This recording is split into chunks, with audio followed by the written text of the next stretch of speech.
Alex, what is Students for Liberty, and I guess when and why did it start? Students for Liberty is a 501c3 nonprofit whose mission is to provide a unified, student-driven form of support for students and student organizations dedicated to liberty.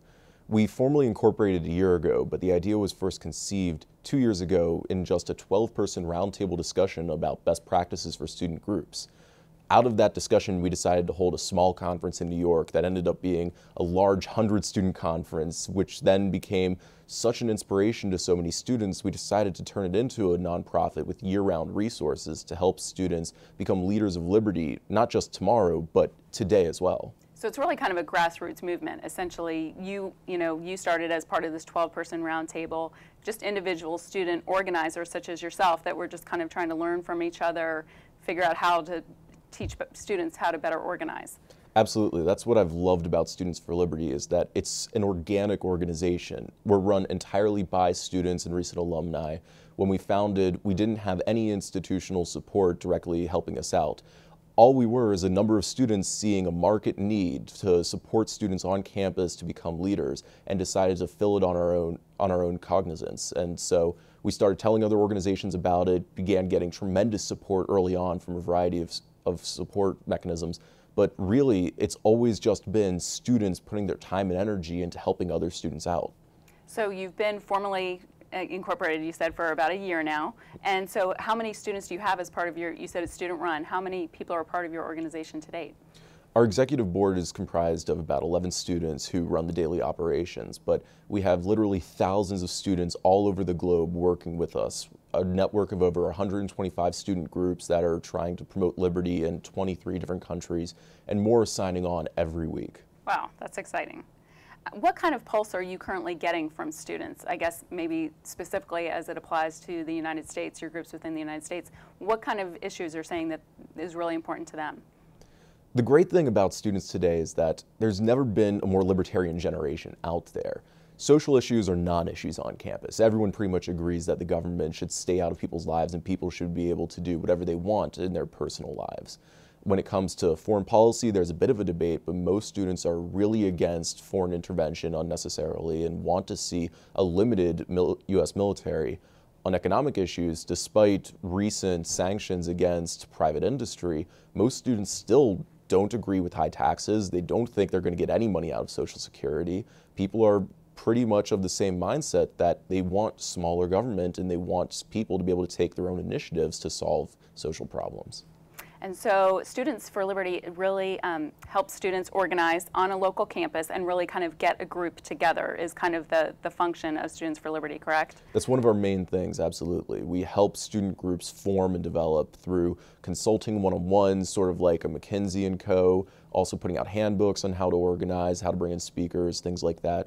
But we also support individual students, recognizing that it's difficult to get a group off the ground sometimes. So we have a Journal of Liberty and Society for individual students to submit academic papers to. We send free books to startup reading clubs and provide whatever support we can for either individual students or student groups. Okay.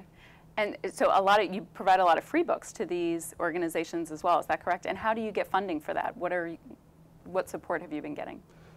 One of the things that we really emphasize is collaboration with other organizations. So our free books project is actually a result of donations from other nonprofits like the Foundation for Economic Education, the Cato Institute, and the Institute for Humane Studies, who provide the books and send them out to the campuses for us, which has been tremendously useful.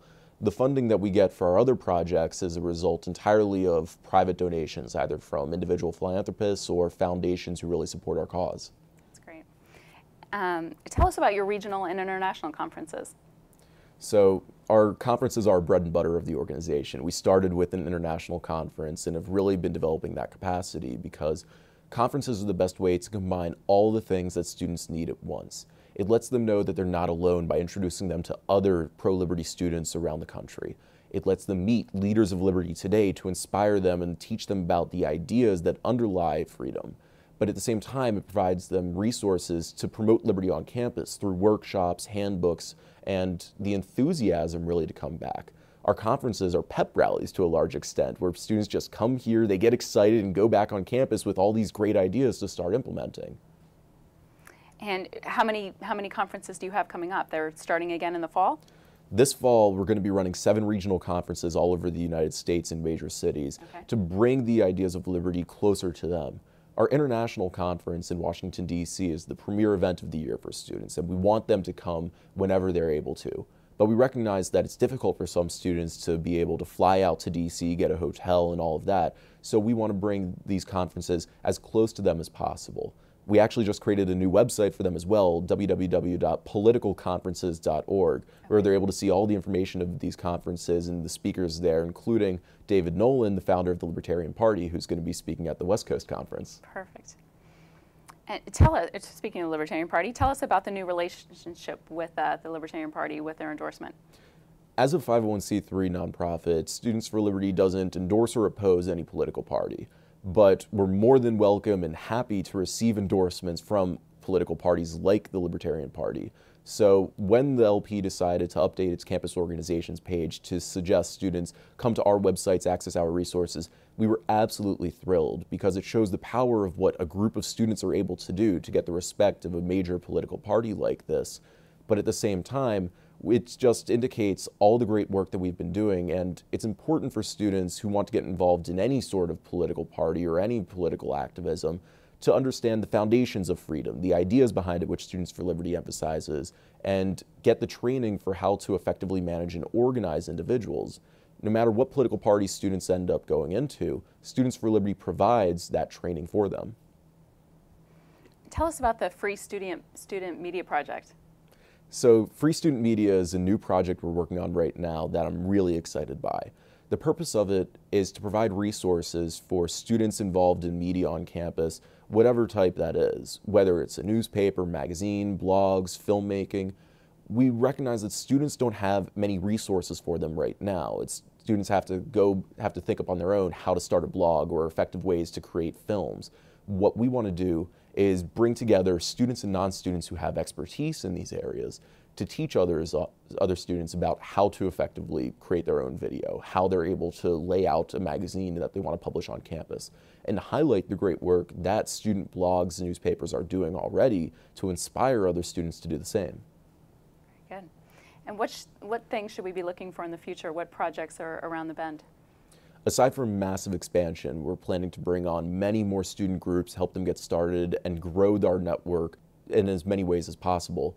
We're looking to have a number of new programs that emphasize interaction with students on the web. So we're going to be launching a new academic support system to pair students up with professors dedicated to liberty if they're unable to access them on their own campus, an online lecture series for students to hear about these ideas from individuals at places like Cato and Reason and IHS, and as many other types of support as we're able to come up with, and we're always looking. And what we're trying to do more than anything else is find students who are interested in taking the initiative to promote these ideas on campus. Any student who has a good idea, who wants to see it come to fruition, should contact us and get involved, because as a student-run organization, we're looking for other students to join our network and join this cause to promote liberty. What do you accredit your pretty big expansion when you're considering you only started a year ago? I mean, you've really gained a lot of traction. What do you credit that to? Dedicated leaders in our organization. If we didn't have students who are 100% enthralled by liberty and dedicated to seeing liberty in our lifetime, we wouldn't have been able to do this. Instead of just sitting in their dorm rooms and saying there's nothing we can do about it, we're just students, we're run by individuals who say, I may just be a sophomore in college, but I'm going to make a difference today, and have found ways to promote liberty to other students and get other nonprofits and organizations involved in what we're doing.